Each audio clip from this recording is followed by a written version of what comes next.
नमस्कार और स्वागत है आपके अपने channel relaxing worlds sleep stories में। यहाँ हम लाते हैं खास आपके लिए ऐसी कहानियां जो आपके मन को शांत करें, तनाव को दूर करें और आपको एक गहरी सुकून भरी नींद की ओर ले जाए।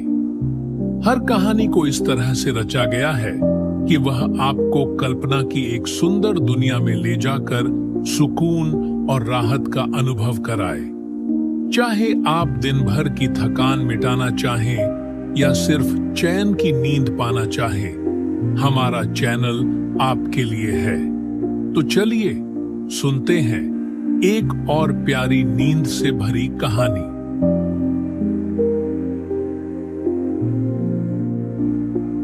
नील सरोवर की शांति। बहुत दूर पहाड़ों की गोद में बसा था एक छोटा सा गांव नीलेपुर।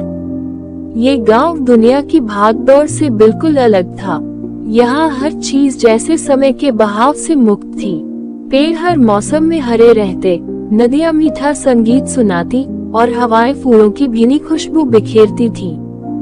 गांव के बाहर एक गुप्त सा रास्ता था जो हरे भरे जंगलों को चीरता हुआ एक नन्हे से सरोवर तक जाता था।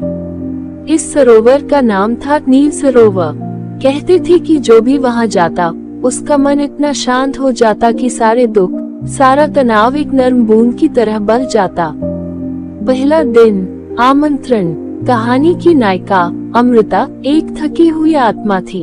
शहर की हलचल, मशीनों की आवाजें और लगातार दौड़ती जिंदगी ने उसके भीतर एक खालीपन भर दिया था। उसे समझ नहीं आ रहा था कि आखिर उसे किस चीज की तलाश है। एक दिन जब थक हार कर वह अपनी बालकनी में बैठी थी, उसे एक पुरानी किताब मिली, खोए हुए सरोवर की कथा।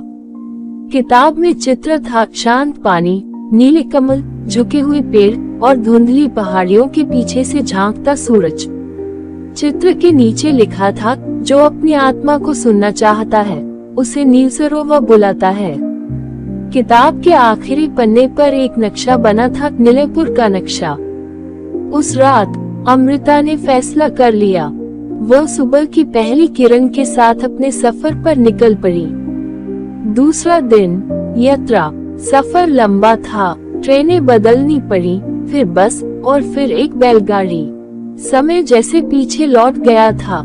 रास्ते में चिड़ियों की चहचहाहट सुनाई देती, बच्चों की हंसी गूंजती। जब अमृता नीलेपुर पहुंची तो शाम ढल रही थी। आसमान पर सुनहरे और नारंगी रंग बिखरे हुए थे। एक बुजुर्ग औरत, जिनका नाम माई था, ने उसे देखा और मुस्कुरा कर कहा, तुम भी नील सरोवर की तलाश में आए हो न बेटी? अमृता चौंकी। उसने कोई सवाल नहीं किया, बस सिर हिलाया। माई ने उसे अपने घर में ठहरने का न्योता दिया। वहाँ मिट्टी की दीवारें थी, हल्की सी लकड़ी की महक थी और खिड़की के बाहर चंपा के फूल। रात को जब अमृता बिस्तर पर लेटी तो खिड़की से चांदनी भीतर झांक रही थी। उसे लगा जैसे कोई अदृश्य हाथ धीरे धीरे उसके माथे को सहला रहा हो। तीसरा दिन। नील सरोवर की खोज। सुबह माई ने उसे रास्ता बताया, सूरज के साथ चलना बेटी। जब कदमों की आवाज बंद हो जाए और सिर्फ दिल की धड़कन सुनाई दे, तब समझना कि तुम नील सरोवर के करीब हो।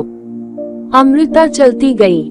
जंगल की पगडंडियां, झरनों की सरसराहट, धूप की बारीक किरणें उसके साथ थीं। चलते चलते सचमुच एक पल ऐसा आया जब सब आवाजें मौन हो गईं। हवा थम गई और सिर्फ उसके दिल की धक धक सुनाई दी। और फिर सामने था नील सरोवर। पानी नीला था, जैसे आसमान धरती पर उतर आया हो। किनारों पर नीले कमल झूम रहे थे। हवा में एक मीठी ठंडक थी। अमृता ने जूते उतार दिए और नंगे पैर धीरे धीरे पानी के पास गई।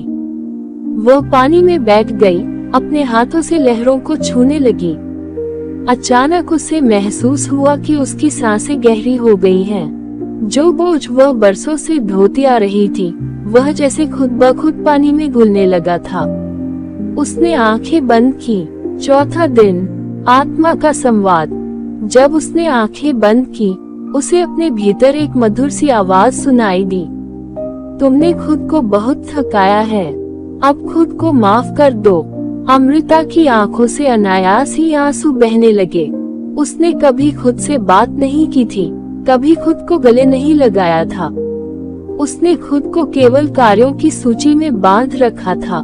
ये करना है, वो पाना है, वहाँ पहुँचना है। लेकिन यहाँ इस नीली झील के किनारे उसे एहसास हुआ, पहुँचना कहीं नहीं है, बस होना है। इसी पल में, इसी सांस में वह वहीं बैठी रही। पानी के बहाव की धुन पर उसकी सांसें भी थिरकने लगी। 5वां दिन, नयापन। सुबह जब अमृता उठी तो नील सरोवर के किनारे धुंध फैली हुई थी। सूरज की पहली किरणें पानी पर झिलमिल कर रही थीं। पक्षी नए गीत गा रहे थे।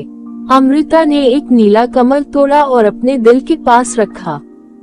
उसने खुद से वादा किया, अब मैं अपनी आत्मा की आवाज कभी नहीं दबाऊंगी। चलते समय नील सरोवर ने जैसे उसे विदा दी। हल्की हवा का एक झोंका आया और कमल के फूलों ने एक हल्का सा नृत्य किया। वापसी की राह पर अमृता को ऐसा लगा जैसे उसके भीतर एक नया सूरज उगाया है। अब उसके लिए बाहरी दुनिया वही थी, भीड़, काम, दौड़, मगर उसकी भीतरी दुनिया बिल्कुल अलग हो गई थी, शांत, नीली, विस्तृत। समाप्ति के बाद की अनुभूति।